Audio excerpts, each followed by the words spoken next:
The Game of Life and How to Play It. By Florence Scovel Shinn. Chapter 1. Transcriber's note: italic text displayed as italic. The Game of Life and How to Play It. By Florence Scovel Shinn.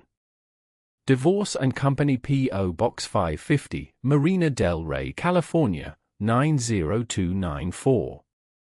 Chapter. The woman replied, "I don't know, I seem to have a hunch to go home, I've just enough money for car fare."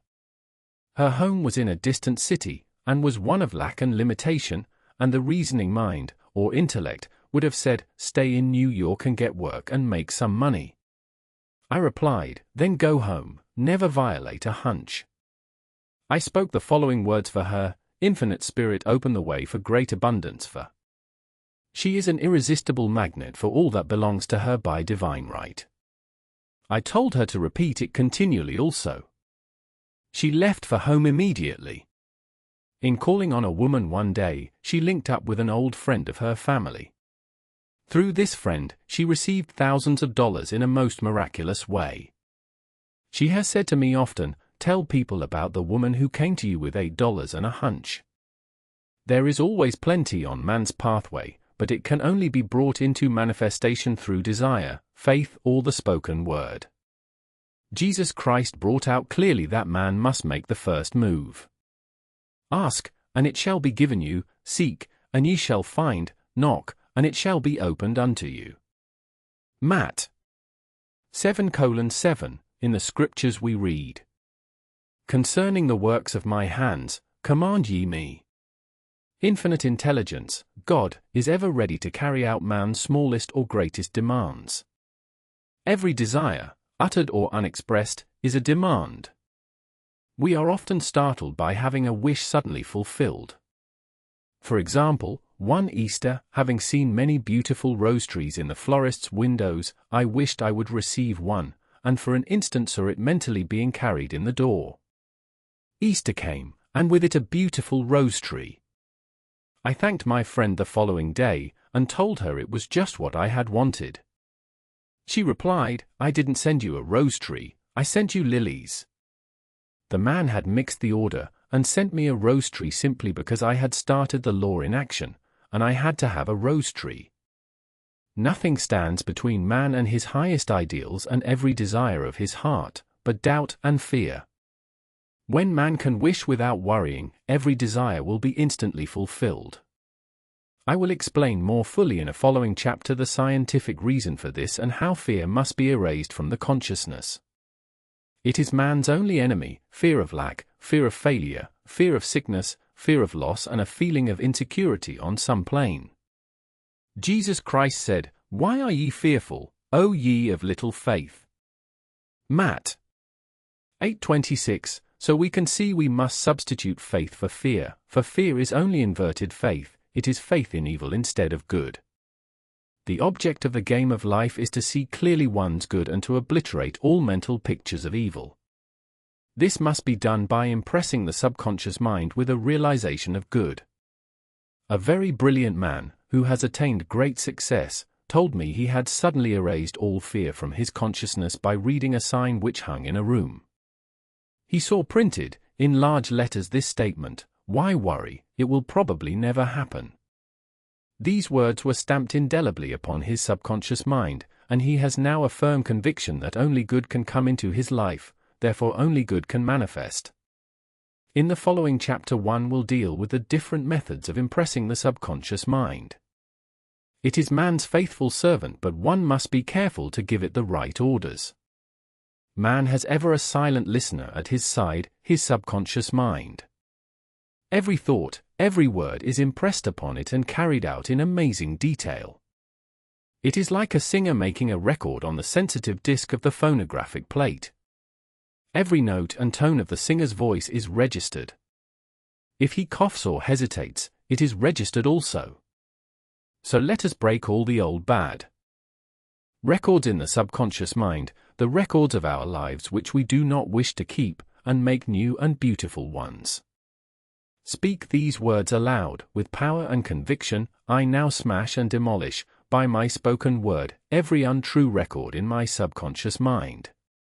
They shall return to the dust heap of their native nothingness, for they came from my own vain imaginings.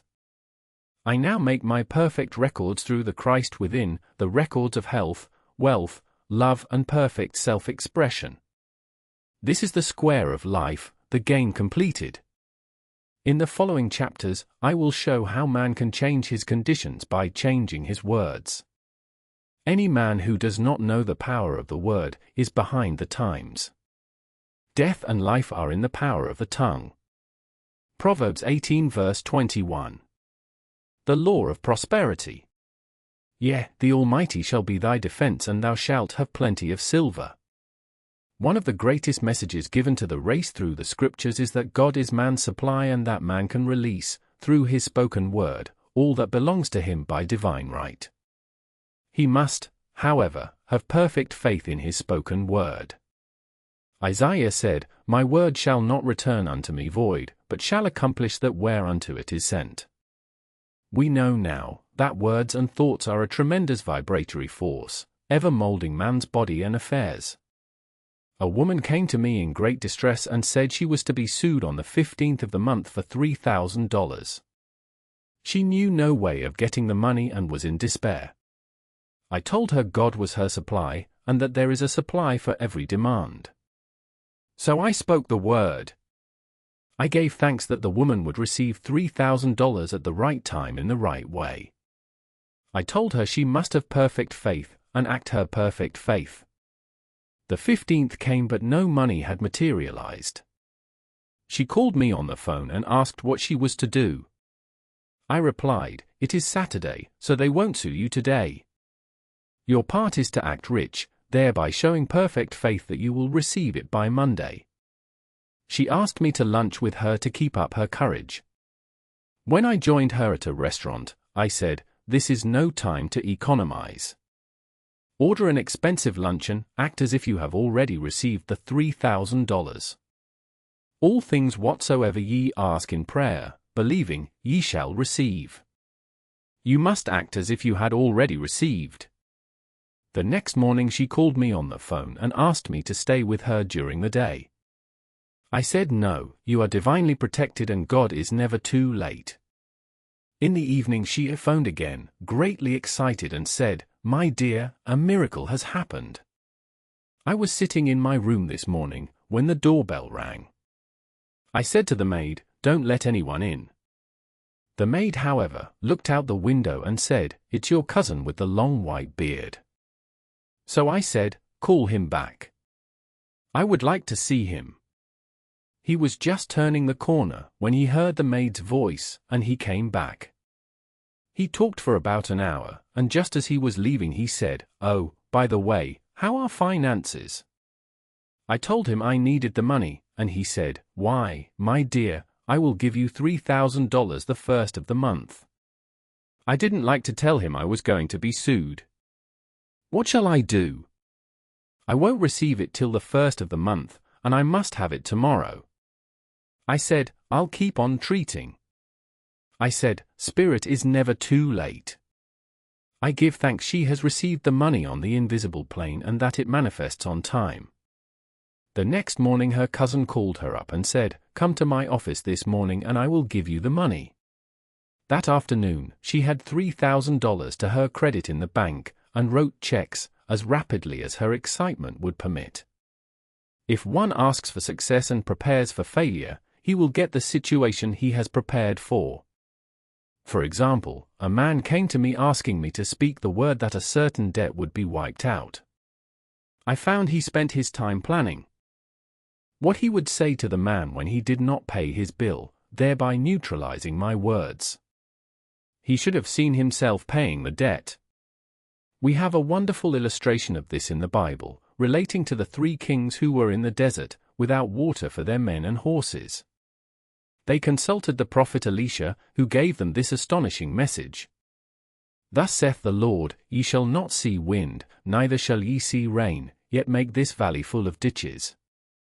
Man must prepare for the thing he has asked for, when there isn't the slightest sign of it in sight. For example, a woman found it necessary to look for an apartment during the year when there was a great shortage of apartments in New York. It was considered almost an impossibility, and her friends were sorry for her and said, "Isn't it too bad, you'll have to store your furniture and live in a hotel." She replied, "You needn't feel sorry for me, I'm a Superman, and I'll get an apartment." She spoke the words, "Infinite Spirit, open the way for the right apartment." She knew there was a supply for every demand, and that she was unconditioned, working on the spiritual plane, and that one with God is a majority. She had contemplated buying new blankets, when the tempter, the adverse thought or reasoning mind, suggested, "Don't buy the blankets, perhaps, after all, you won't get an apartment, and you will have no use for them." She promptly replied, to herself, "I'll dig my ditches by buying the blankets." So she prepared for the apartment, acted as though she already had it. She found one in a miraculous way, and it was given to her although there were over 200 other applicants. The blankets showed active faith. It is needless to say that the ditches dug by the 3 kings in the desert were filled to overflowing. Read 2 Kings. Getting into the spiritual swing of things is no easy matter for the average person. The adverse thoughts of doubt and fear surge from the subconscious. They are the army of the aliens which must be put to flight. This explains why it is so often darkest before the dawn.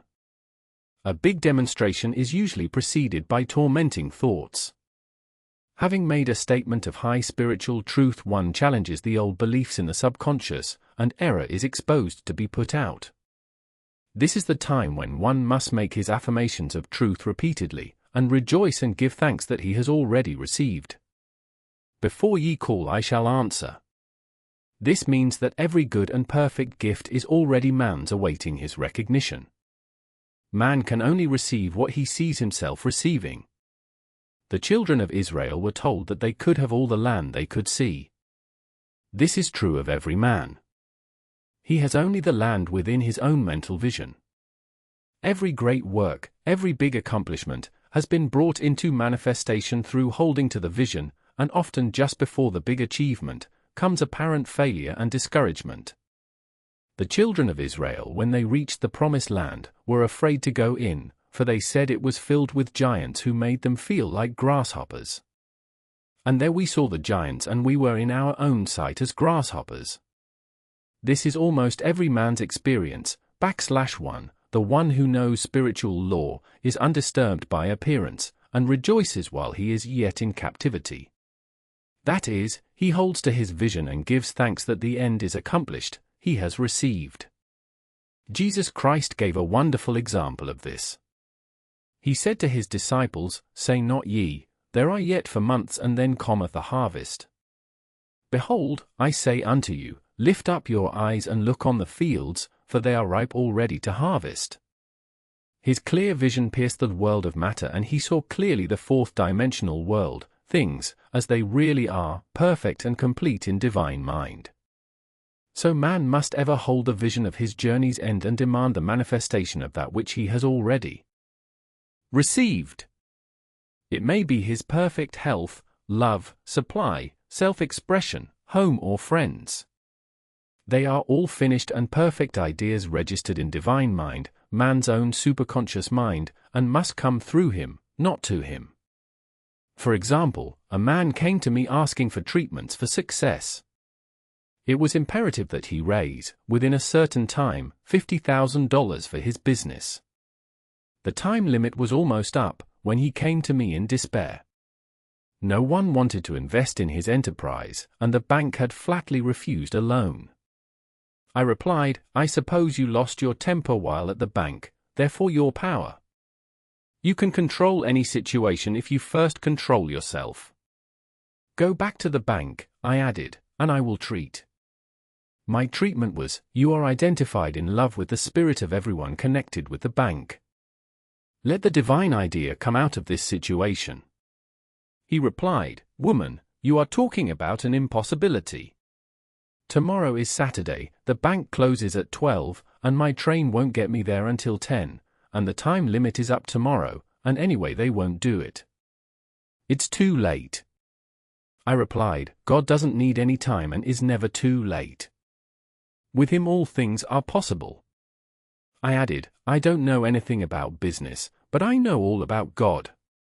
He replied, it all sounds fine when I sit here listening to you, but when I go out it's terrible. He lived in a distant city and I did not hear from him for a week, then came a letter. It read, you were right. I raised the money and will never again doubt the truth of all that you told me. I saw him a few weeks later and I said, what happened? You evidently had plenty of time, after all. He replied, my train was late and I got there just 15 minutes to 12. I walked into the bank quietly and said, I have come for the loan, and they gave it to me without a question. It was the last 15 minutes of the time allotted to him, and Infinite Spirit was not too late. In this instance the man could never have demonstrated alone. He needed someone to help him hold to the vision. This is what one man can do for another.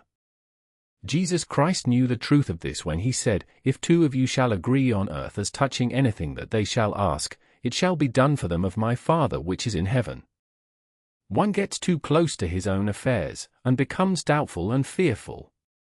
The friend or healer sees clearly the success, health, or prosperity, and never wavers, because he is not close to the situation.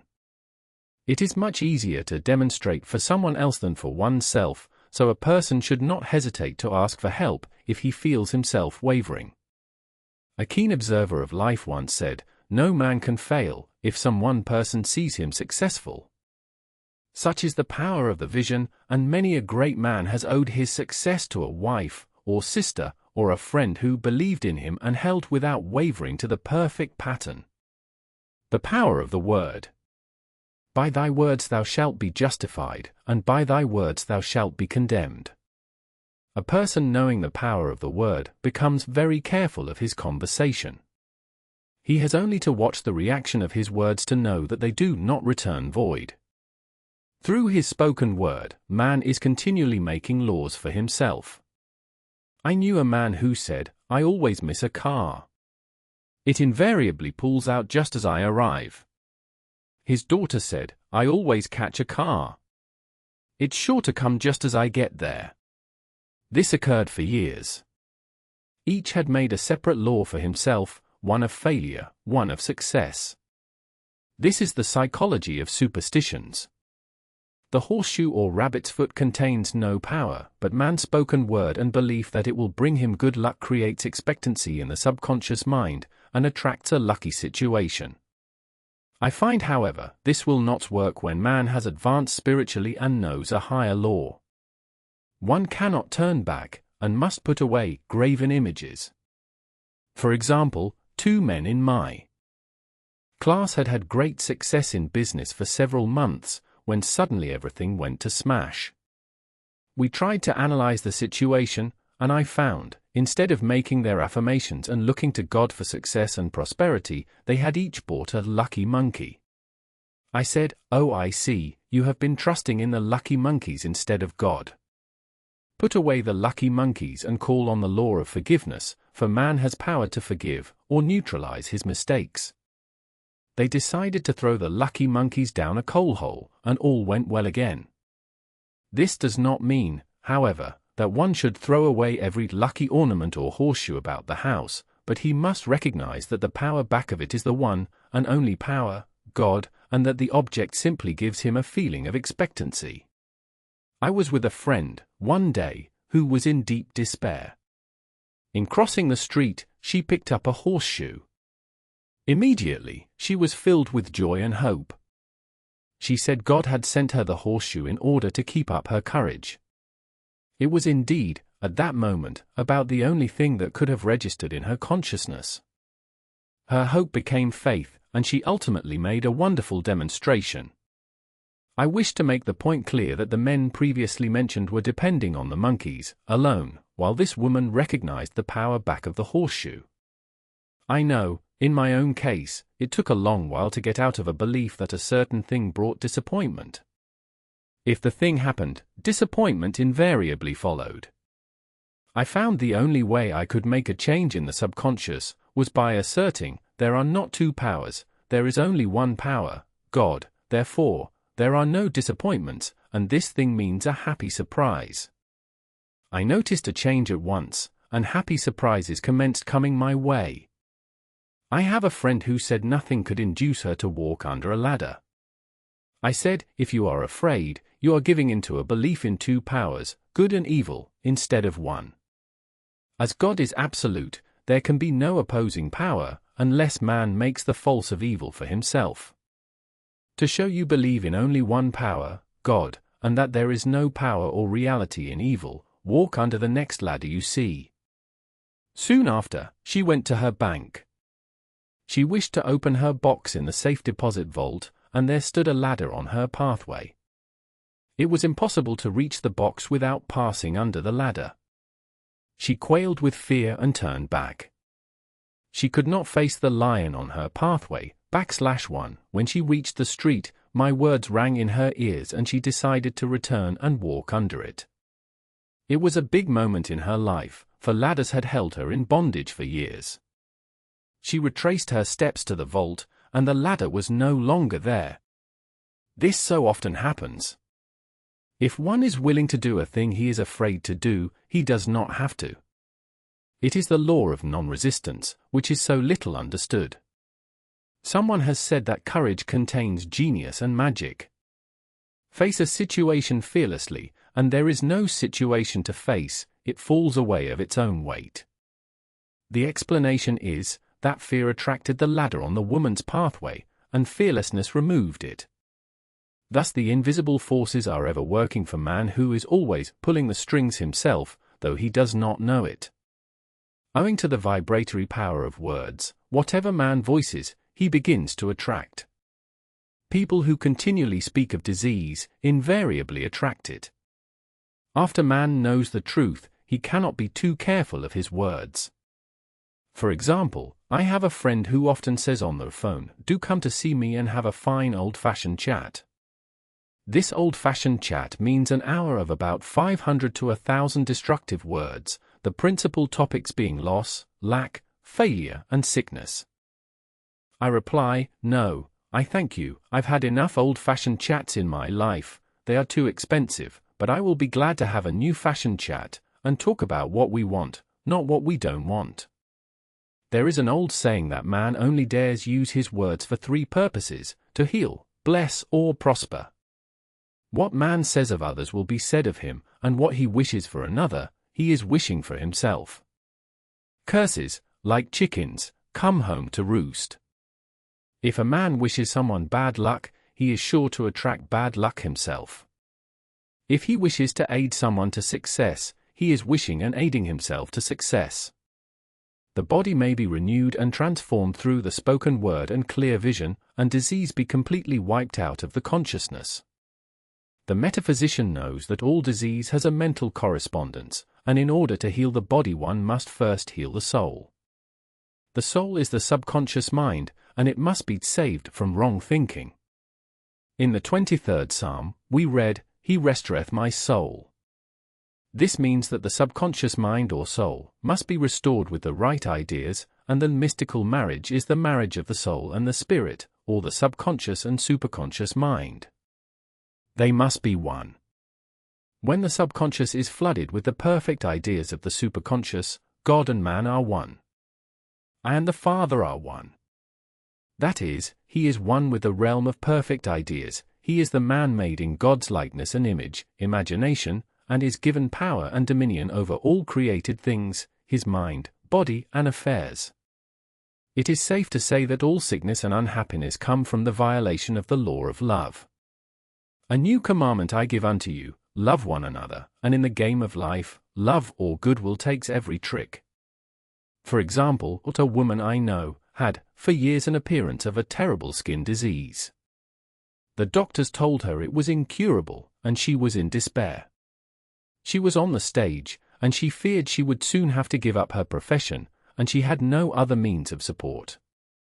She, however, procured a good engagement, and on the opening night, made a great hit. She received flattering notices from the critics, and was joyful and elated. The next day she received a notice of dismissal.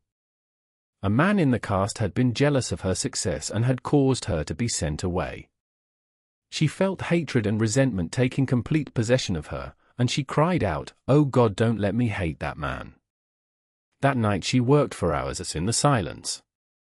She said, "I soon came into a very deep silence. I seemed to be at peace with myself, with the man, and with the whole world. I continued this for 2 following nights, and on the 3rd day I found I was healed completely of the skin disease." In asking for love, or goodwill, she had fulfilled the law, for love is the fulfilling of the law, and the disease, which came from subconscious resentment, was wiped out. Continual criticism produces rheumatism, as critical, inharmonious thoughts cause unnatural deposits in the blood, which settle in the joints. False growths are caused by jealousy, hatred, unforgiveness, fear, etc. Every disease is caused by a mind not at ease.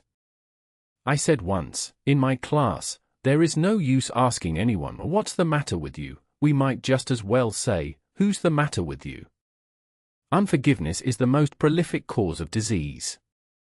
It will harden arteries or liver, and affect the eyesight. In its train are endless ills. I called on a woman, one day, who said she was ill from having eaten a poisoned oyster. I replied, "Oh, no, the oyster was harmless, you poisoned the oyster. What's the matter with you?" She answered, "Oh, about 19 people." She had quarreled with 19 people and had become so inharmonious that she attracted the wrong oyster. Any inharmony on the external indicates there is mental inharmony. As the within, so the without. Man's only enemies are within himself. A. Man's foes shall be they of his own household. Personality is one of the last enemies to be overcome, as this planet is taking its initiation in love. It was Christ's message, peace on earth, goodwill towards man. The enlightened man, therefore, endeavors to perfect himself upon his neighbor. His work is with himself, to send out goodwill and blessings to every man, and the marvelous thing is, that if one blesses a man he has no power to harm him. For example, a man came to me asking to treat for success in business. He was selling machinery, and a rival appeared on the scene with what he proclaimed was a better machine, and my friend feared defeat. I said, first of all, we must wipe out all fear, and know that God protects your interests, and that the divine idea must come out of the situation. That is, the right machine will be sold, by the right man, to the right man. And I added, don't hold one critical thought towards that man. Bless him all day, and be willing not to sell your machine, if it isn't the divine idea. So he went to the meeting, fearless and non-resistant, and blessing the other man. He said the outcome was very remarkable. The other man's machine refused to work, and he sold his without the slightest difficulty. But I say unto you, love your enemies, bless them that curse you, do good to them that hate you, and pray for them which spitefully use you and persecute you. Goodwill produces a great aura of protection about the one who sends it, and no weapon that is formed against him shall prosper. In other words, love and goodwill destroy the enemies within oneself, therefore, one has no enemies on the external. There is peace on earth for him who sends goodwill to man. The law of non-resistance. Resist not evil. Be not overcome of evil, but overcome evil with good. Nothing on earth can resist an absolutely non-resistant person. The Chinese say that water is the most powerful element, because it is perfectly non-resistant. It can wear away a rock, and sweep all before it. Jesus Christ said, resist not evil, for he knew in reality, there is no evil, therefore nothing to resist. Evil has come of man's vain imagination, or a belief in two powers, good and evil. There is an old legend, that Adam and Eve ate of Maya the tree of illusion, and saw two powers instead of one power, God. Therefore, evil is a false law man has made for himself, through psychoma or soul sleep. Soul sleep means that man's soul has been hypnotized by the race belief of sin, sickness and death, etc., which is carnal or mortal thought, and his affairs have outpictured his illusions. We have read in a preceding chapter that man's soul is his subconscious mind, and whatever he feels deeply, good or bad, is outpictured by that faithful servant. His body and affairs show forth what he has been picturing. The sick man has pictured sickness, the poor man, poverty, the rich man, wealth. People often say, why does a little child attract illness when it is too young even to know what it means? I answer that children are sensitive and receptive to the thoughts of others about them, and often outpicture the fears of their parents. I heard a metaphysician once say, if you do not run your subconscious mind yourself, someone else will run it for you. Mothers often, unconsciously, attract illness and disaster to their children by continually holding them in thoughts of fear and watching for symptoms. For example, a friend asked a woman if her little girl had had the measles. She replied promptly, "Not yet." This implied that she was expecting the illness and, therefore, preparing the way for what she did not want for herself and child. /1 The man who is centered and established in right thinking, the man who sends out only goodwill to his fellowman, and who is without fear. Chapter 2 cannot be touched or influenced by the negative thoughts of others. In fact, he could then receive only good thoughts, as he himself sends forth only good thoughts.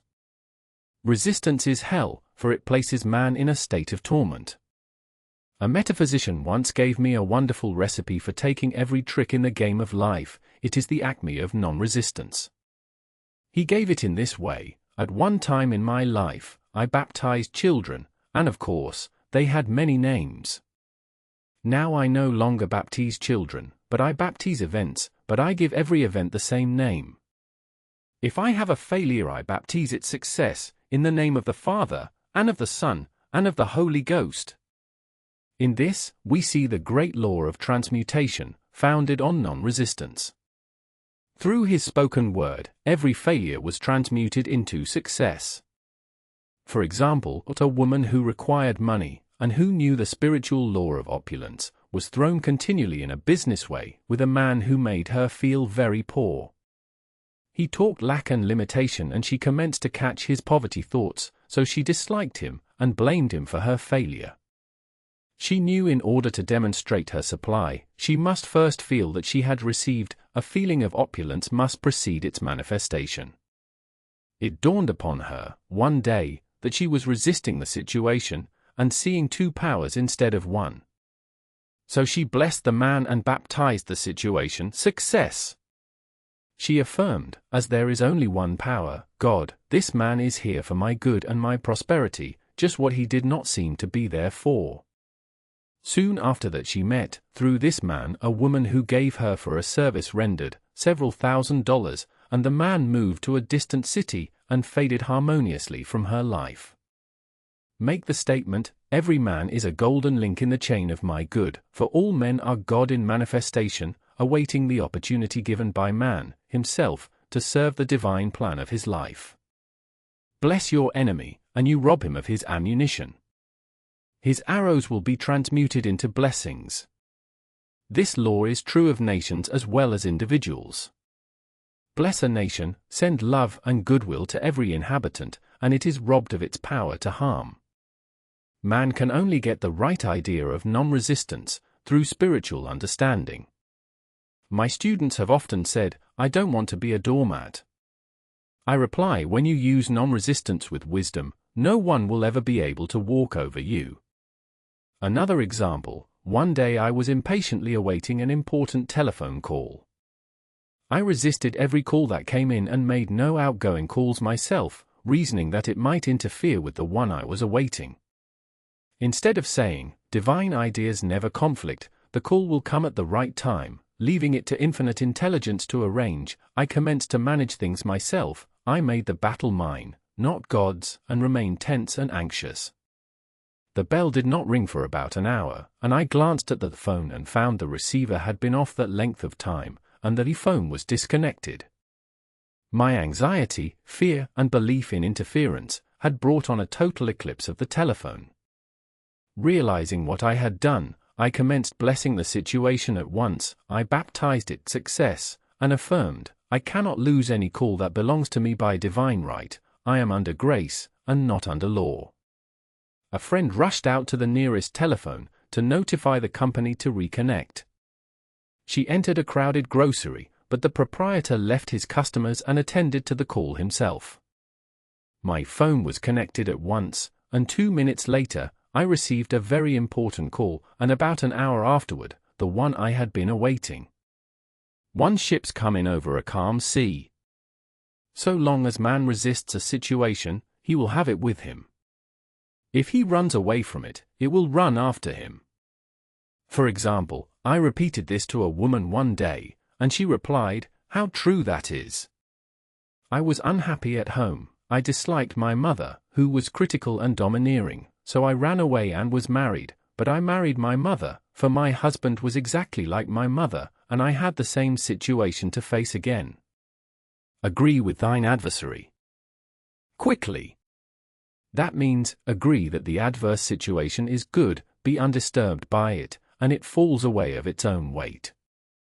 None of these things move me, is a wonderful affirmation. The inharmonious situation comes from some inharmony within man himself. When there is, in him, no emotional response to an inharmonious situation, it fades away forever from his pathway. So we see man's work is ever with himself. People have said to me, give treatments to change my husband, or my brother. I reply, no, I will give treatments to change you. When you change, your husband and your brother will change. One of my students was in the habit of lying. I told her it was a failure method and if she lied, she would be lied to. She replied, I don't care, I can't possibly get along without lying. One day she was speaking on the phone to a man with whom she was very much in love. She turned to me and said, I don't trust him, I know he's lying to me. I replied, well, you lie yourself, so someone has to lie to you, and you will be sure it will be just the person you want the truth from. Some time after that, I saw her, and she said, I'm cured of lying. I questioned, what cured you? She replied, I have been living with a woman who lied worse than I did. One is often cured of his faults by seeing them in others. Life is a mirror, and we find only ourselves reflected in our associates. Living in the past is a failure method and a violation of spiritual law. Jesus Christ said, behold, now is the accepted time. Now is the day of salvation. Lot's wife looked back and was turned into a pillar of salt. The robbers of time are the past and the future. Man should bless the past and forget it if it keeps him in bondage, and bless the future, knowing it has in store for him endless joys, but live fully in the now. For example, a woman came to me, complaining that she had no money with which to buy Christmas gifts. She said, last year was so different, I had plenty of money and gave lovely presents, and this year I have scarcely a cent. I replied, you will never demonstrate money while you are pathetic and live in the past. Live fully in the now, and get ready to give Christmas presents. Dig your ditches, and the money will come. She exclaimed, I know what to do. I will buy some tinsel twine, Christmas seals, and wrapping paper. I replied, do that, and the presents will come and stick themselves to the Christmas seals. This too was showing financial fearlessness and faith in God, as the reasoning mind said, keep every cent you have, as you are not sure you will get any more. She bought the seals, paper, and twine, and a few days before Christmas, received a gift of several $100s. Buying the seals and twine had impressed the subconscious with expectancy, and opened the way for the manifestation of the money. She purchased all the presents in plenty of time. Man must live suspended in the moment. Look well, therefore, to this day. Such is the salutation of the dawn. He must be spiritually alert, ever awaiting his leads, taking advantage of every opportunity. One day, I said continually, silently, Infinite Spirit, don't let me miss a trick, and something very important was told to me that evening. It is most necessary to begin the day with right words. Make an affirmation immediately upon waking. For example, "Thy will be done this day. Today is a day of completion. I give thanks for this perfect day. Miracle shall follow miracle and wonders shall never cease." Make this a habit, and one will see wonders and miracles come into his life. One morning I picked up a book and read, "Look with wonder at that which is before you." It seemed to be my message for the day, so I repeated again and again, "Look with wonder at that which is before you." At about noon, a large sum of money was given me, which I had been desiring for a certain purpose. In a following chapter, I will give affirmations that I have found most effective. One should never use an affirmation unless it is absolutely satisfying and convincing to his own consciousness, and often an affirmative is changed to suit different people. For example, the following has brought success to many. I have a wonderful work, in a wonderful way, I give wonderful service, for wonderful pay. I gave the first 2 lines to one of my students, and she added the last 2. It made a most powerful statement, as there should always be perfect payment for perfect service, and a rhyme sinks easily into the subconscious. She went about singing it aloud and soon did receive wonderful work in a wonderful way, and gave wonderful service for wonderful pay. Another student, a businessman, took it, and changed the word work to business. He repeated, "I have a wonderful business, in a wonderful way, and I give wonderful service for wonderful pay." That afternoon he made a $41,000 deal, though there had been no activity in his affairs for months. Every affirmation must be carefully worded and completely cover the ground. For example, I knew a woman who was in great need and made a demand for work. She received a great deal of work, but was never paid anything. She now knows to add wonderful service for wonderful pay. It is man's divine right to have plenty. More than enough. His barn should be full, and his cup should flow over. This is God's idea for man, and when man breaks down the barriers of lack in his own consciousness, the golden age will be his, and every righteous desire of his heart fulfilled. The law of karma. And the law of forgiveness. Man receives only that which he gives. The game of life is a game of boomerangs. Man's thoughts, deeds and words return to him sooner or later with astounding accuracy. This is the law of karma, which is Sanskrit for comeback. Whatsoever a man soweth, that shall he also reap. For example, a friend told me this story of herself, illustrating the law.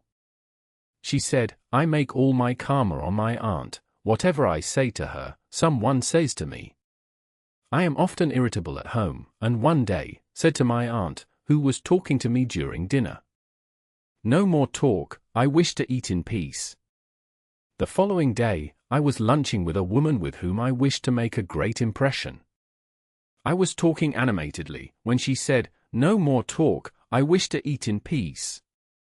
My friend is high in consciousness, so her karma returns much more quickly than to one on the mental plane. The more man knows, the more he is responsible for, and a person with a knowledge of spiritual law, which he does not practice, suffers greatly in consequence. The fear of the Lord, law, is the beginning of wisdom. If we read the word Lord, law, it will make many passages in the Bible much clearer. Vengeance is mine, I will repay, saith the Lord, law. It is the law which takes vengeance, not God. God sees man perfect, created in his own image, imagination, and given power and dominion. This is the perfect idea of man, registered in divine mind, awaiting man's recognition, for man can only be what he sees himself to be, and only attain what he sees himself attaining. Nothing ever happens without an onlooker is an ancient saying. Man sees first his failure or success, his joy or sorrow, before it swings into visibility from the scene set in his own imagination. We have observed this in the mother picturing disease for her child, or a woman seeing success for her husband. Jesus Christ said, "And ye shall know the truth, and the truth shall make you free." /1. We see freedom from all unhappy conditions comes through knowledge, a knowledge of spiritual law. Obedience precedes authority, and the law obeys man when he obeys the law. The law of electricity must be obeyed before it becomes man's servant. When handled ignorantly, it becomes man's deadly foe. So with the laws of mind. For example, a woman with a strong personal will wished she owned a house which belonged to an acquaintance, and she often made mental pictures of herself living in the house. In the course of time, the man died and she moved into the house. Several years afterwards, coming into the knowledge of spiritual law, she said to me, "Do you think I had anything to do with that man's death?" I replied, "Yes, your desire was so strong, everything made way for it, but you paid your karmic debt. Your husband, whom you loved devotedly, died soon after, and the house was a white elephant on your hands for years." The original owner, however, could not have been affected by her thoughts had he been positive in the truth, nor her husband, but they were both under karmic law. The woman should have said, feeling the great desire for the house, "Infinite intelligence, give me the right house, equally as charming as this, the house which is mine by divine right." The divine selection would have given perfect satisfaction and brought good to all. The divine pattern is the only safe pattern to work by. Desire is a tremendous force, and must be directed in the right channels, or chaos ensues. In demonstrating, the most important step is the first step, to ask aright. Man should always demand only that which is his by divine right. To go back to the illustration, had the woman taken this attitude, "If this house, I desire, is mine, I cannot lose it, if it is not, give me its equivalent," the man might have decided to move out harmoniously, had it been the divine selection for her, or another house would have been substituted. Anything forced into manifestation through personal will is always ill-got, and has ever bad success. Man is admonished, "My will be done, not thine," and the curious thing is, man always gets just what he desires when he does relinquish personal will, thereby enabling infinite intelligence to work through him. Stand ye still and see the salvation of the Lord, law. For example, a woman came to me in great distress. Her daughter had determined to take a very hazardous trip, and the mother was filled with fear. She said she had used every argument, had pointed out the dangers to be encountered, and forbidden her to go, but the daughter became more and more rebellious and determined. I said to the mother, "You are forcing your personal will upon your daughter, which you have no right to do, and your fear of the trip is only attracting it, for man attracts what he fears." I added, "Let go, and take your mental hands off, put it in God's hands, and use this statement: I put this situation in the hands of infinite love and wisdom. If this trip is the divine plan, I bless it and no longer resist, but if it is not divinely planned, I give thanks that it is now dissolved and dissipated." A day or two after that, her daughter said to her, "Mother, I have given up the trip," and the situation returned to its native nothingness. It is learning to stand still, which seems so difficult for man. I have dealt more fully with this law in the chapter on non-resistance. I will give another example of sowing and reaping, which came in the most curious way. A woman came to me saying she had received a counterfeit $20 bill given to her at the bank. She was much disturbed, for, she said, the people at the bank will never acknowledge their mistake. I replied, "Let us analyze the situation and find out why you attracted it."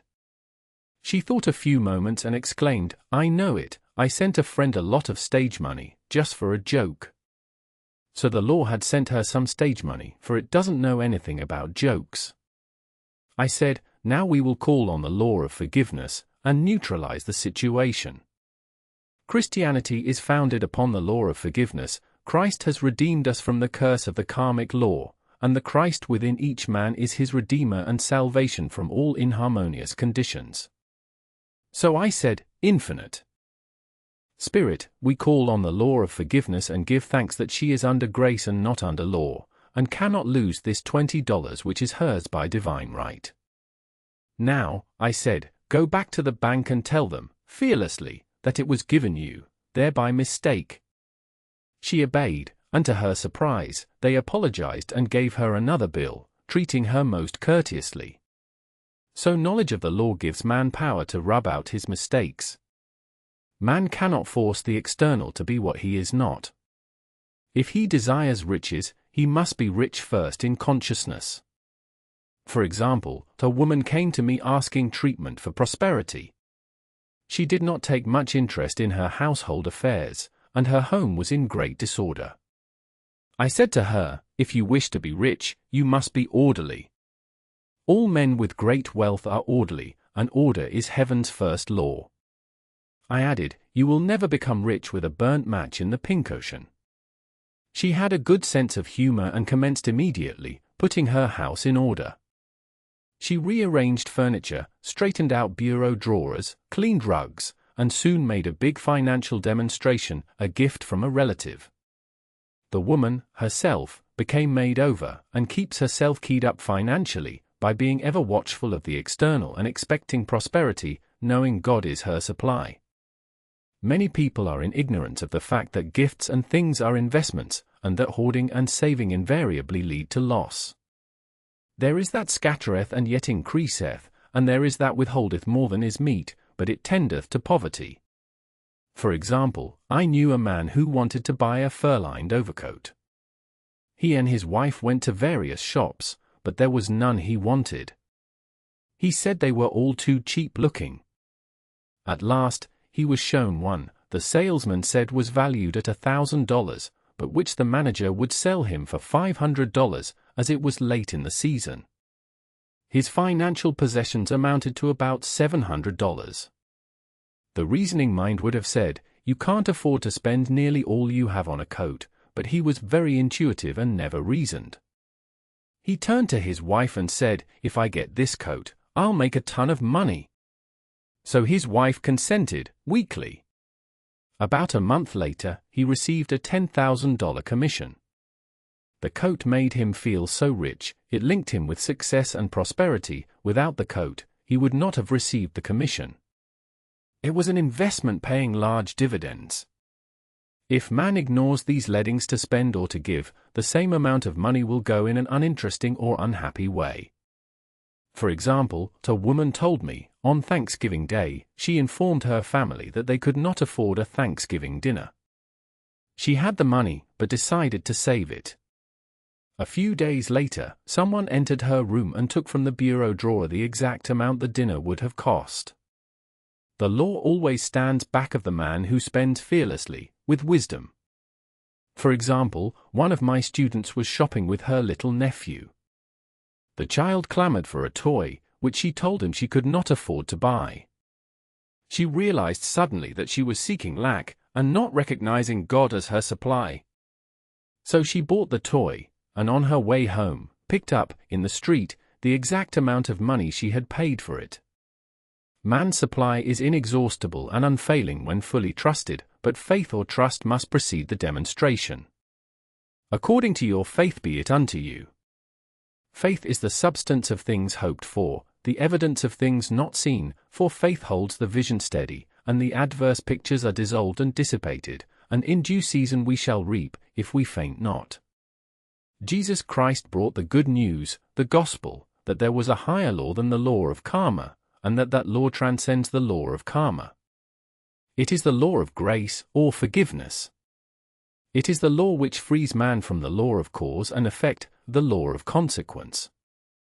Under grace, and not under law. We are told that on this plane, man reaps where he has not sown, the gifts of God are simply poured out upon him. All that the kingdom affords is his. This continued state of bliss awaits the man who has overcome the race, or world, thought. In the world thought there is tribulation, but Jesus Christ said, "Be of good cheer, I have overcome the world." The world thought is that of sin, sickness, and death. He saw their absolute unreality and said sickness and sorrow shall pass away and death itself, the last enemy, be overcome. We know now, from a scientific standpoint, that death could be overcome by stamping the subconscious mind with the conviction of eternal youth and eternal life. The subconscious, being simply power without direction, carries out orders without questioning. Working under the direction of the superconscious, the Christ or God within man, the resurrection of the body would be accomplished. Man would no longer throw off his body in death, it would be transformed into the body electric, sung by Walt Whitman, for Christianity is founded upon the forgiveness of sins and an empty tomb. Casting the burden. Impressing the subconscious. When man knows his own powers and the workings of his mind, his great desire is to find an easy and quick way to impress the subconscious with good, for simply an intellectual knowledge of the truth will not bring results. In my own case, I found the easiest way is in casting the burden. A metaphysician once explained it in this manner. He said, "The only thing which gives anything weight in nature is the law of gravitation, and if a boulder could be taken high above the planet, there would be no weight in that boulder, and that is what Jesus Christ meant when he said, 'My yoke is easy and my burden is light.'" He had overcome the world vibration, and functioned in the fourth-dimensional realm, where there is only perfection, completion, life and joy. He said, "Come to me all ye that labor and are heavy laden, and I will give you rest. Take my yoke upon you, for my yoke is easy and my burden is light." We are also told in the 55th Psalm, to cast thy burden upon the Lord. Many passages in the Bible state that the battle is God's not man's, and that man is always to stand still and see the salvation of the Lord. This indicates that the superconscious mind, or Christ within, is the department which fights man's battle and relieves him of burdens.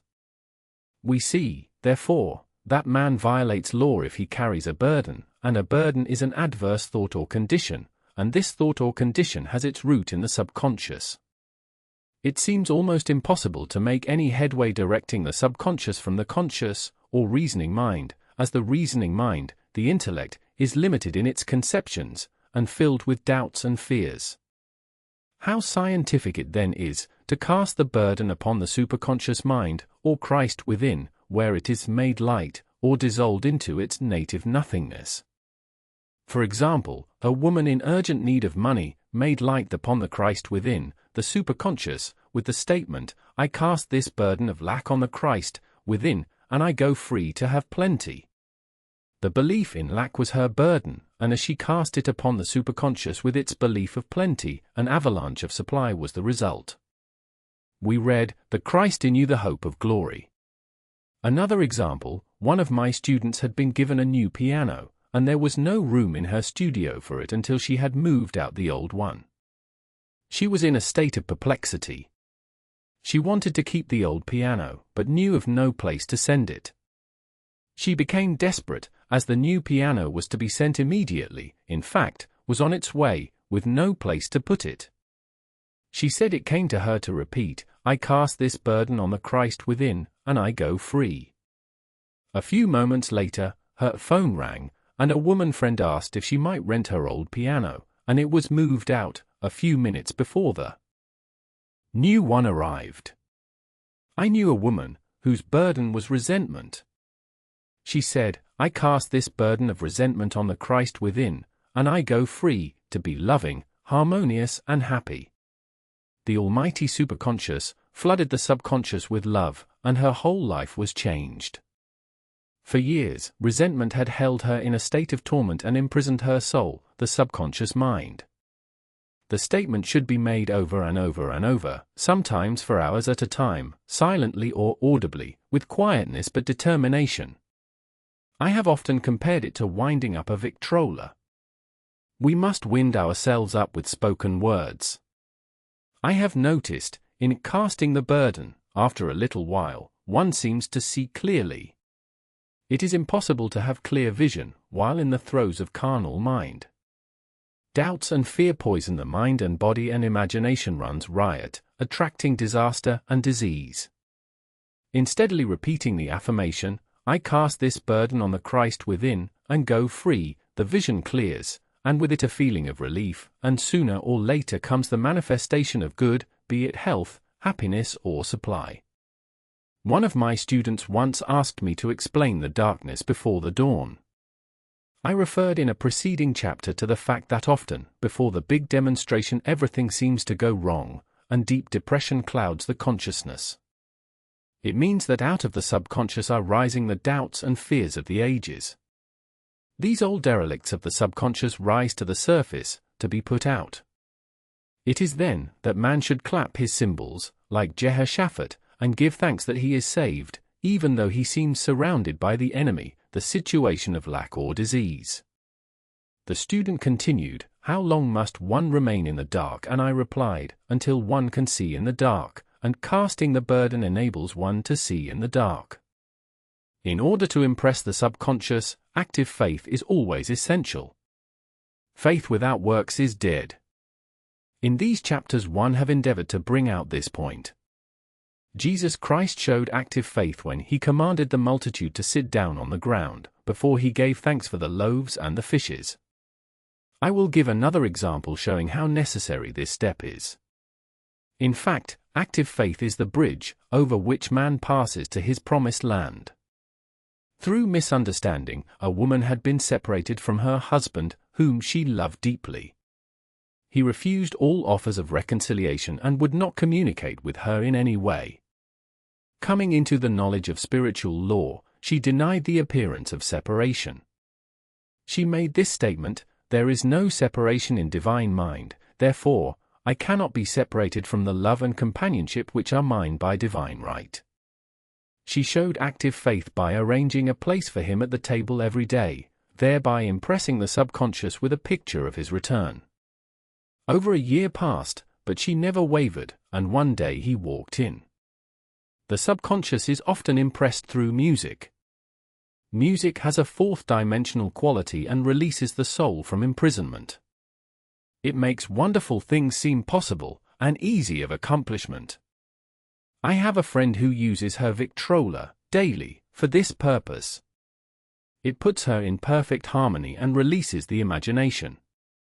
Another woman often dances while making her affirmations. The rhythm and harmony of music and motion carry her words forth with tremendous power. The student must remember also, not to despise the day of small things. Invariably, before a demonstration, come signs of land. Before Columbus reached America, he saw birds and twigs which showed him land was near. So it is with a demonstration, but often the student mistakes it for the demonstration itself, and is disappointed. For example, a woman had spoken the Chapter 3 word for a set of dishes. Not long afterwards a friend gave her a dish which was old and cracked. She came to me and said, "Well, I asked for a set of dishes, and all I got was a cracked plate." I replied, "The plate was only signs of land. It shows your dishes are coming, look upon it as birds and seaweed," and not long afterwards the dishes came. Continually making believe impresses the subconscious. If one makes believe he is rich, and makes believe he is successful, in due time he will reap. Children are always making believe, and except ye be converted, and become as little children, ye shall not enter the kingdom of heaven. For example, I know of a woman who was very poor, but no one could make her feel poor. She earned a small amount of money from rich friends, who constantly reminded her of her poverty, and to be careful and saving. Regardless of their admonitions, she would spend all her earnings on a hat or make someone a gift, and be in a rapturous state of mind. Her thoughts were always centered on beautiful clothes and rings and things, but without envying others. She lived in the world of the wondrous, and only riches seemed real to her. Before long she married a rich man, and the rings and things became visible. I do not know whether the man was the divine selection, but opulence had to manifest in her life, as she had imaged only opulence. There is no peace or happiness for man until he has erased all fear from the subconscious. Fear is misdirected energy and must be redirected, or transmuted into faith. Jesus Christ said, "Why are ye fearful, O ye of little faith? All things are possible to him that believeth." I am asked so often by my students, how can I get rid of fear? I reply, by walking up to the thing you are afraid of. The lion takes its fierceness from your fear. Walk up to the lion, and he will disappear, run away, and he runs after you. I have shown in previous chapters how the lion of lack disappeared when the individual spent money fearlessly, showing faith that God was his supply and therefore unfailing. Many of my students have come out of the bondage of poverty and are now bountifully supplied, through losing all fear of letting money go out. The subconscious is impressed with the truth that God is the giver and the gift, therefore as one is one with the giver, he is one with the gift.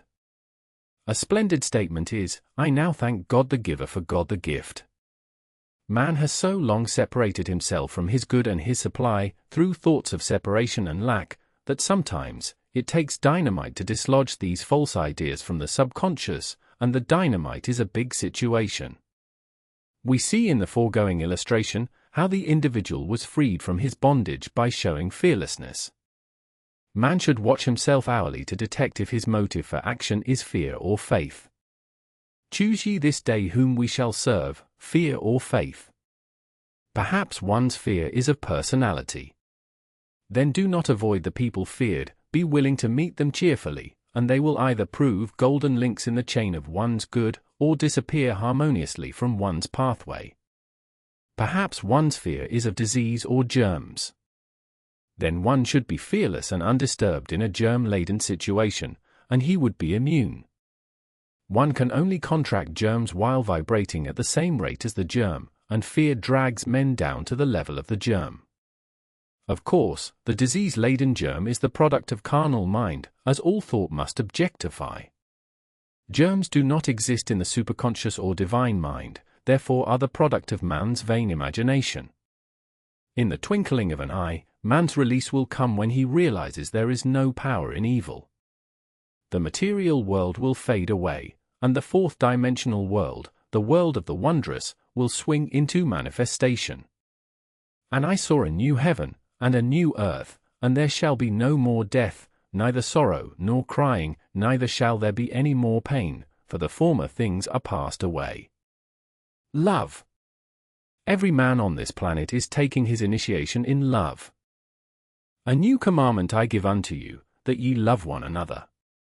Ouspensky states, in Tertia Morganum, that love is a cosmic phenomenon and opens to man the fourth-dimensional world, the world of the wondrous.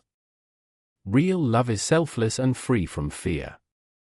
It pours itself out upon the object of its affection, without demanding any return. Its joy is in the joy of giving.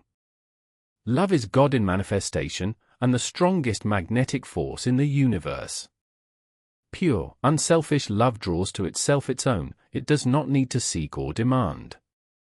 Scarcely anyone has the faintest conception of real love. Man is selfish, tyrannical or fearful in his affections, thereby losing the thing he loves. Jealousy is the worst enemy of love, for the imagination runs riot, seeing the loved one attracted to another, and invariably these fears objectify if they are not neutralized. For example, a woman came to me in deep distress.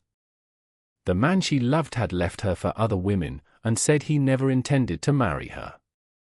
She was torn with jealousy and resentment and said she hoped he would suffer as he had made her suffer, and added, how could he leave me when I loved him so much? I replied, you are not loving that man, you are hating him, and added, you can never receive what you have never given. Give a perfect love and you will receive a perfect love. Perfect yourself on this man. Give him a perfect, unselfish love, demanding nothing in return, do not criticize or condemn, and bless him wherever he is. She replied, no, I won't bless him unless I know where he is. Well, I said, that is not real love. When you send out real love will return to you, either from this man or his equivalent, for if this man is not the divine selection, you will not want him. As you are one with God, you are one with the love which belongs to you by divine right.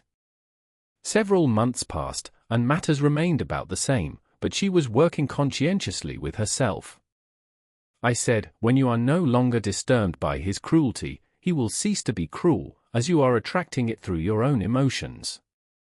Then I told her of a brotherhood in India, who never said, good morning to each other. They used these words, "I salute the divinity in you." They saluted the divinity in every man, and in the wild animals in the jungle, and they were never harmed, for they saw only God in every living thing. I said, "Salute the divinity in this man, and say, I see your divine self only. I see you as God sees you, perfect, made in his image and likeness."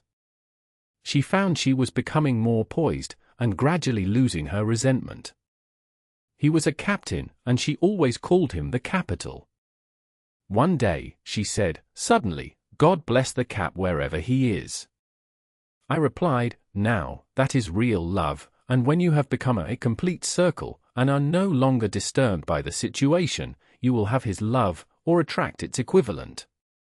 I was moving at this time, and did not have a telephone, so was out of touch with her for a few weeks, when one morning I received a letter saying, "We are married." At the earliest opportunity, I paid her a call. My first words were, "What happened?" "Oh," she exclaimed, "a miracle." One day I woke up and all suffering had ceased. I saw him that evening and he asked me to marry him. We were married in about a week, and I have never seen a more devoted man. There is an old saying, "No man is your enemy, no man is your friend, every man is your teacher." So one should become impersonal and learn what each man has to teach him, and soon he would learn his lessons and be free. The woman's lover was teaching her selfless love, which every man, sooner or later, must learn. Suffering is not necessary for man's development, it is the result of violation of spiritual law, but few people seem able to rouse themselves from their soul sleep without it. When people are happy, they usually become selfish, and automatically the law of karma is set in action. Man often suffers loss through lack of appreciation. I knew a woman who had a very nice husband, but she said often, "I don't care anything about being married, but that is nothing against my husband. I'm simply not interested in married life." She had other interests, and scarcely remembered she had a husband. She only thought of him when she saw him. One day her husband told her he was in love with another woman, and left. She came to me in distress and resentment. I replied, "It is exactly what you spoke the word for. You said you didn't care anything about being married, so the subconscious worked to get you unmarried." She said, "Oh yes, I see. People get what they want, and then feel very much hurt." She soon became in perfect harmony with the situation, and knew they were both much happier apart. When a woman becomes indifferent or critical, and ceases to be an inspiration to her husband, he misses the stimulus of their early relationship and is restless and unhappy. A man came to me dejected, miserable and poor. His wife was interested in the science of numbers, and had had him read. It seems the report was not very favorable, for he said, "My wife says I'll never amount to anything because I am a 2. I replied, "I don't care what your number is, you are a perfect idea in divine mind, and we will demand the success and prosperity which are already planned for you by that infinite intelligence." Within a few weeks, he had a very fine position, and a year or 2 later, he achieved a brilliant success as a writer. No man is a success in business unless he loves his work. The picture the artist paints for love of his art is his greatest work. The pot boiler is always something to live down. No man can attract money if he despises it. Many people are kept in poverty by saying, "Money means nothing to me, and I have a contempt for people who have it." This is the reason so many artists are poor. Their contempt for money separates them from it. I remember hearing one artist say of another, "He's no good as an artist, he has money in the bank." This attitude of mind, of course, separates man from his supply. He must be in harmony with a thing in order to attract it. Money is God in manifestation, as freedom from want and limitation, but it must be always kept in circulation and put to right uses. Hoarding and saving react with grim vengeance. This does not mean that man should not have houses and lots, stocks and bonds, for the barns of the righteous man shall be full. It means man should not hoard even the principal, if an occasion arises, when money is necessary. In letting it go out fearlessly and cheerfully, he opens the way for more to come in, for God is man's unfailing and inexhaustible supply. This is the spiritual attitude towards money, and the great bank of the universal never fails. We see an example of hoarding in the film production of Greed. The woman won $5,000 in a lottery, but would not spend it. She hoarded and saved, let her husband suffer and starve, and eventually she scrubbed floors for a living. She loved the money itself and put it above everything, and one night she was murdered and the money taken from her. This is an example of where love of money is the root of all evil. Money in itself is good and beneficial, but used for destructive purposes, hoarded and saved, or considered more important than love, brings disease and disaster, and the loss of the money itself. Follow the path of love, and all things are added, for God is love, and God is supply. Follow the path of selfishness and greed, and the supply vanishes, or man is separated from it. For example, I knew the case of a very rich woman, who hoarded her income. She rarely gave anything away, but bought and bought and bought things for herself. She was very fond of necklaces, and a friend once asked her how many she possessed. She replied, 67. She bought them and put them away, carefully wrapped in tissue paper. Had she used the necklaces, it would have been quite legitimate, but she was violating the law of use. Her closets were filled with clothes she never wore, and jewels which never saw the light. The woman's arms were gradually becoming paralyzed from holding on to things, and eventually she was considered incapable of looking after her affairs, and her wealth was handed over to others to manage. So man, in ignorance of the law, brings about his own destruction. All disease, all unhappiness, come from the violation of the law of love. Man's boomerangs of hate, resentment, and criticism come back laden with sickness and sorrow. Love seems almost a lost art, but the man with the knowledge of spiritual law knows it must be regained, for without it, he has become a sounding brass and tinkling cymbals.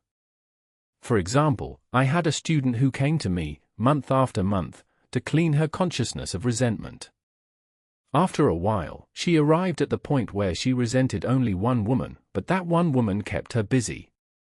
Little by little she became poised and harmonious, and one day, all resentment was wiped out. She came in radiant, and exclaimed, "You can't understand how I feel." The woman said something to me, and instead of being furious I was loving and kind, and she apologized and was perfectly lovely to me. No one can understand the marvelous lightness I feel within. Love and goodwill are invaluable in business. For example, a woman came to me, complaining of her employer. She said she was cold and critical and knew she did not want her in the position. Well, I replied, salute the divinity in the woman and send her love. She said, I can't, she's a marble woman. I answered, you remember the story of the sculptor who asked for a certain piece of marble. He was asked why he wanted it, and he replied, because there is an angel in the marble, and out of it he produced a wonderful work of art. She said, very well, I'll try it. A week later she came back and said, I did what you told me to, and now the woman is very kind, and took me out in her car. People are sometimes filled with remorse for having done someone an unkindness, perhaps years ago. If the wrong cannot be righted, its effect can be neutralized by doing someone a kindness in the present. This one thing I do, forgetting those things which are behind and reaching forth unto those things which are before. Sorrow, regret, and remorse tear down the cells of the body, and poison the atmosphere of the individual. A woman said to me in deep sorrow, treat me to be happy and joyous, for my sorrow makes me so irritable with the members of my family that I keep making more calmer. I was asked to treat a woman who was mourning for her daughter. I denied all belief in loss and separation, and affirmed that God was the woman's joy, love and peace. The woman gained her poise at once, but sent word by her son, not to treat any longer, because she was so happy it wasn't respectable. So mortal mind loves to hang on to its griefs and regrets. I knew a woman who went about bragging of her troubles, so, of course, she always had something to brag about. The old idea was if a woman did not worry about her children, she was not a good mother. Now, we know that mother fear is responsible for many of the diseases and accidents which come into the lives of children. For fear pictures vividly the disease or situation feared, and these pictures objectify, if not neutralized. Happy is the mother who can say sincerely that she puts her child in God's hands, and knows, therefore, that he is divinely protected. For example, a woman awoke suddenly, in the night, feeling her brother was in great danger. Instead of giving in to her fears, she commenced making statements of truth, saying, "Man is a perfect idea in divine mind, and is always in his right place, therefore, my brother is in his right place, and is divinely protected." The next day she found that her brother had been in close proximity to an explosion in a mine, but had miraculously escaped. So man is his brother's keeper, in thought, and every man should know that the thing he loves dwells in the secret place of the Most High, and abides under the shadow of the Almighty. There shall no evil befall thee, neither shall any plague come nigh thy dwelling. Perfect love casteth out fear. He that feareth is not made perfect in love, and love is the fulfilling of the law. Intuition or guidance. In all thy ways acknowledge him, and he shall direct thy paths. There is nothing too great of accomplishment for the man who knows the power of his word, and who follows his intuitive leads. By the word he starts in action unseen forces and can rebuild his body or remold his affairs. It is, therefore, of the utmost importance to choose the right words, and the student carefully selects the affirmation he wishes to catapult into the invisible. He knows that God is his supply, that there is a supply for every demand, and that his spoken word releases this supply. Ask and ye shall receive. Man must make the first move. Draw nigh to God and he will draw nigh to you. I have often been asked just how to make a demonstration. I reply, speak the word and then do not do anything until you get a definite lead. Demand the lead, saying, Infinite Spirit, reveal to me the way, let me know if there is anything for me to do. The answer will come through intuition, or hunch, a chance remark from someone, or a passage in a book, etc., etc. The answers are sometimes quite startling in their exactness. For example, a woman desired a large sum of money. She spoke the words, Infinite Spirit, open the way for my immediate supply, let all that is mine by divine right now reach me, in great avalanches of abundance. Then she added, give me a definite lead, let me know if there is anything for me to do. The thought came quickly, give a certain friend, who had helped her spiritually, $100. She told her friend, who said, wait, and get another lead, before giving it. So she waited, and that day met a woman who said to her, I gave someone $1 today, it was just as much for me, as it would be for you to give someone 100. This was indeed an unmistakable lead, so she knew she was right in giving the $100. It was a gift which proved a great investment, for shortly after that, a large sum of money came to her in a remarkable way. Giving opens the way for receiving. In order to create activity in finances, one should give. Tithing or giving 1/10 of one's income is an old Jewish custom and is sure to bring increase. Many of the richest men in this country have been tithers, and I have never known it to fail as an investment. The 10th part goes forth and returns blessed and multiplied.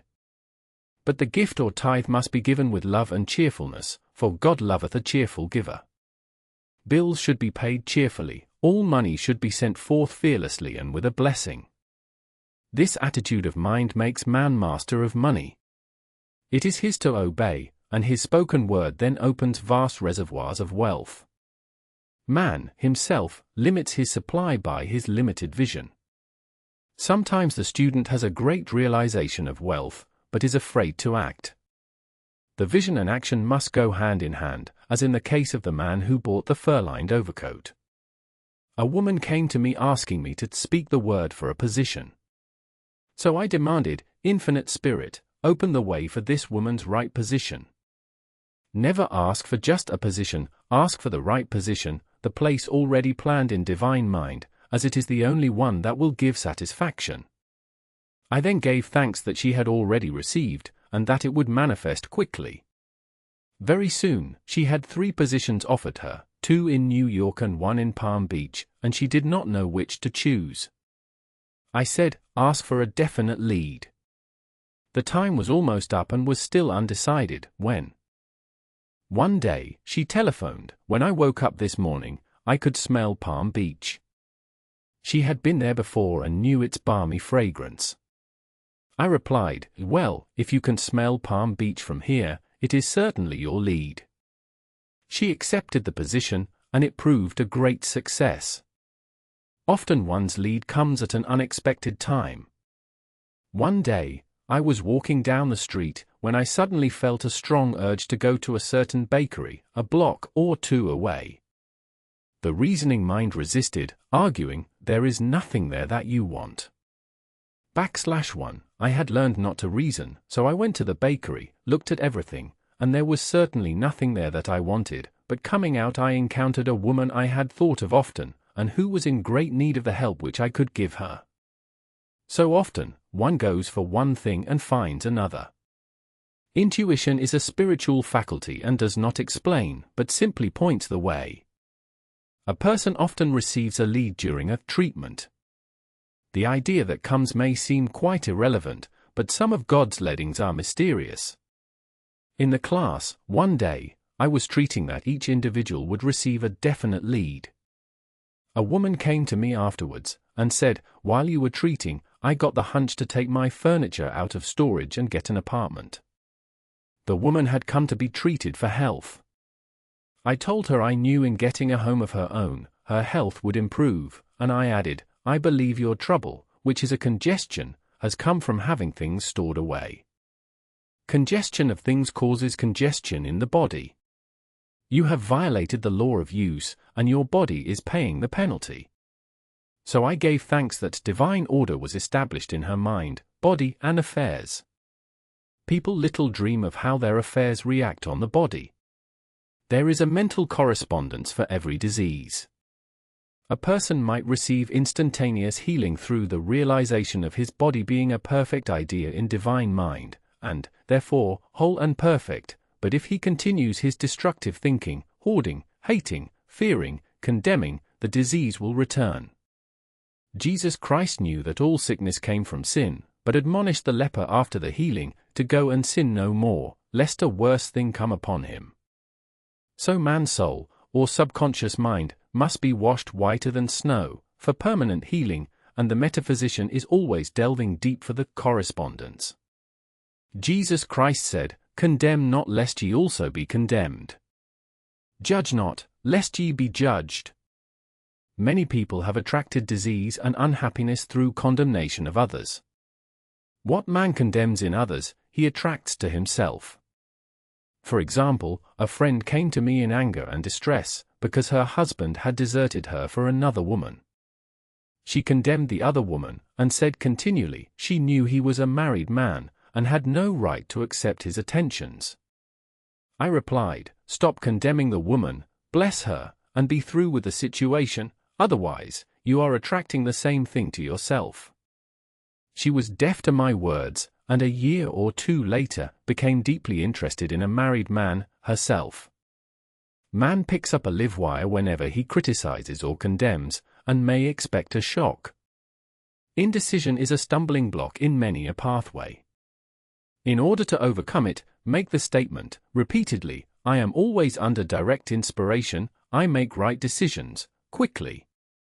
These words impress the subconscious, and soon one finds himself awake and alert, making his right moves without hesitation. I have found it destructive to look to the psychic plane for guidance, as it is the plane of many minds and not the one mind. As man opens his mind to subjectivity, he becomes a target for destructive forces. The psychic plane is the result of man's mortal thought, and is on that plane of opposites. He may receive either good or bad messages. The science of numbers and the reading of horoscopes keep man down on the mental, or mortal, plane, for they deal only with the karmic path. I know of a man who should have been dead years ago, according to his horoscope, but he is alive and a leader of one of the biggest movements in this country for the uplift of humanity. It takes a very strong mind to neutralize a prophecy of evil. The student should declare, every false prophecy shall come to naught, every plan my Father in heaven has not planned, shall be dissolved and dissipated, the divine idea now comes to pass. /1 If any good message has ever been given one, of coming happiness, or wealth, harbor and expect it, and it will manifest sooner or later, through the law of expectancy. Man's will should be used to back the universal will. I will that the will of God be done. It is God's will to give every man every righteous desire of his heart, and man's will should be used to hold the perfect vision without wavering. The prodigal son said, I will arise and go to my father. It is, indeed, often an effort of the will to leave the husks and swine of mortal thinking. It is so much easier for the average person to have fear than faith, so faith is an effort of the will.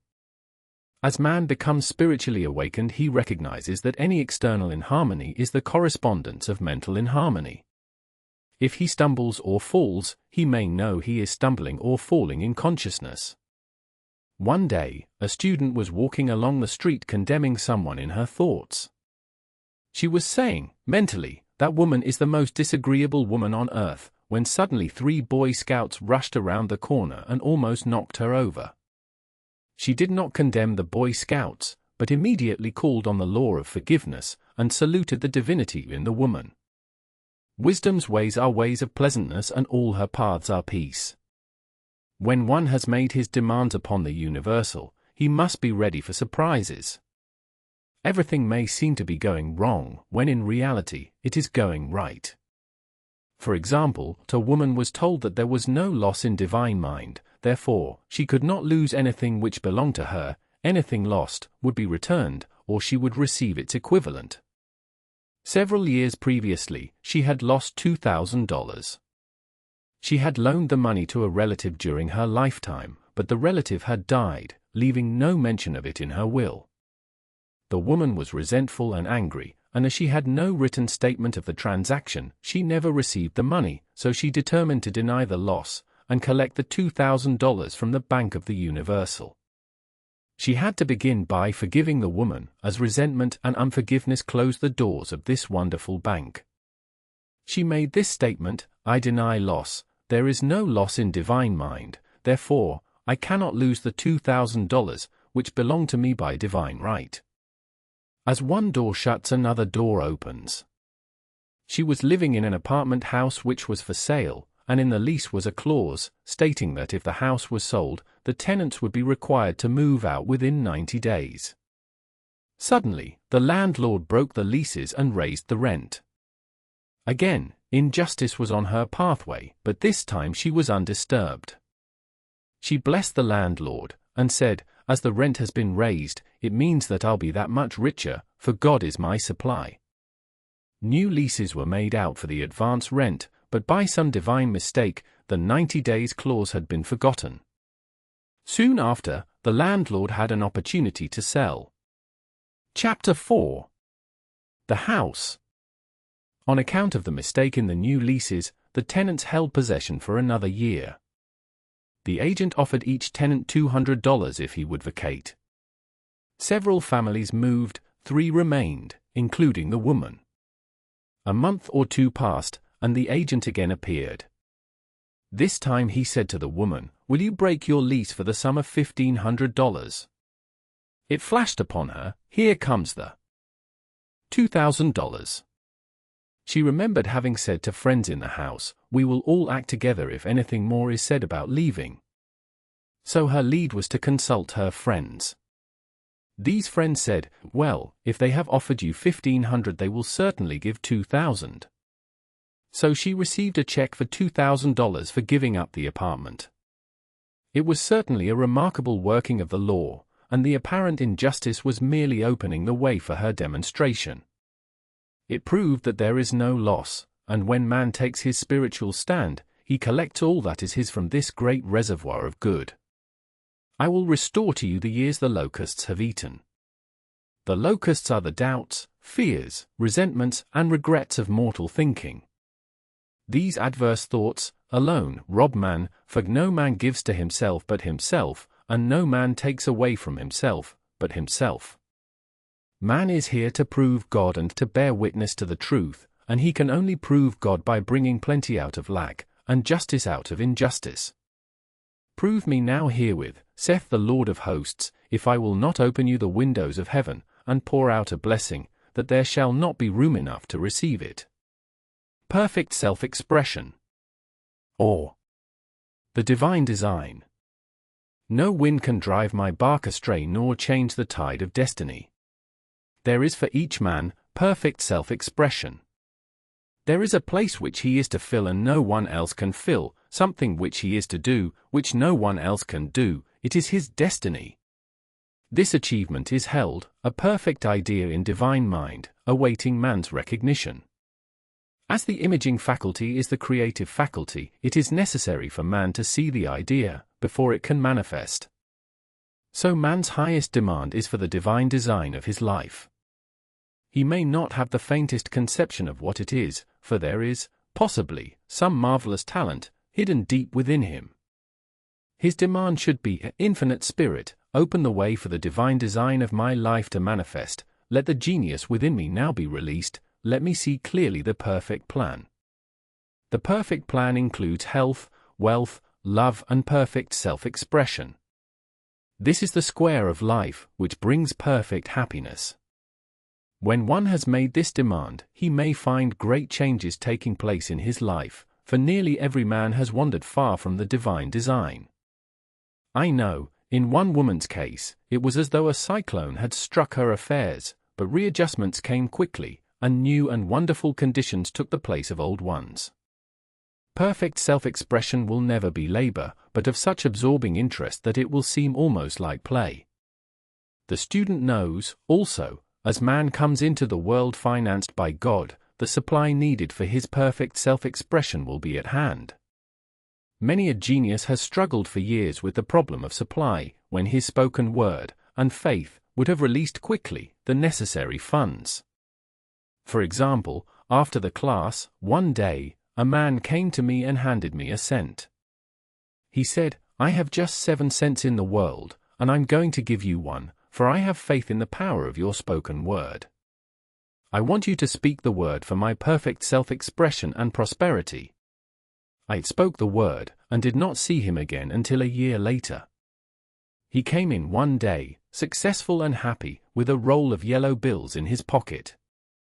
He said, immediately after you spoke the word, I had a position offered me in a distant city, and am now demonstrating health, happiness, and supply. A woman's perfect self-expression may be in becoming a perfect wife, a perfect mother, a perfect homemaker, and not necessarily in having a public career. Demand definite leads, and the way will be made easy and successful. One should not visualize or force a mental picture. When he demands the divine design to come into his conscious mind, he will receive flashes of inspiration, and begin to see himself making some great accomplishment. This is the picture, or idea, he must hold without wavering. The thing man seeks is seeking him, the telephone was seeking Bell. Parents should never force careers and professions upon their children. With a knowledge of spiritual truth, the divine plan could be spoken for, early in childhood, or prenatally. A prenatal treatment should be, let the God in this child have perfect expression, let the divine design of his mind, body, and affairs be made manifest throughout his life, throughout eternity. God's will be done, not man's, God's pattern, not man's pattern, is the command we find running through all the scriptures, and the Bible is a book dealing with the science of the mind. It is a book telling man how to release his soul, or subconscious mind, from bondage. The battles described are pictures of man waging war against mortal thoughts. A man's foes shall be they of his own household. Every man is Jehoshaphat, and every man is David, who slays Goliath, mortal thinking, with a little white stone, faith. So man must be careful that he is not the wicked and slothful servant who buried his talent. There is a terrible penalty to be paid for not using one's ability. Often fear stands between man and his perfect self-expression. Stage fright has hampered many a genius. This may be overcome by the spoken word or treatment. The individual then loses all self-consciousness and feels simply that he is a channel for infinite intelligence to express itself through. He is under direct inspiration, fearless, and confident, for he feels that it is the Father within him who does the work. A young boy came often to my class with his mother. He asked me to speak the word for his coming examinations at school. I told him to make the statement, "I am one with infinite intelligence. I know everything I should know on this subject." He had an excellent knowledge of history, but was not sure of his arithmetic. I saw him afterwards, and he said, "I spoke the word for my arithmetic, and passed with the highest honors, but thought I could depend on myself for history, and got a very poor mark." Man often receives a setback when he is too sure of himself, which means he is trusting to his personality and not the Father within. Another one of my students gave me an example of this. She took an extended trip abroad one summer, visiting many countries, where she was ignorant of the languages. She was calling for guidance and protection every minute, and her affairs went smoothly and miraculously. Her luggage was never delayed nor lost. Accommodations were always ready for her at the best hotels, and she had perfect service wherever she went. She returned to New York. Knowing the language, she felt God was no longer necessary, so looked after her affairs in an ordinary manner. Everything went wrong, her trunks delayed, amid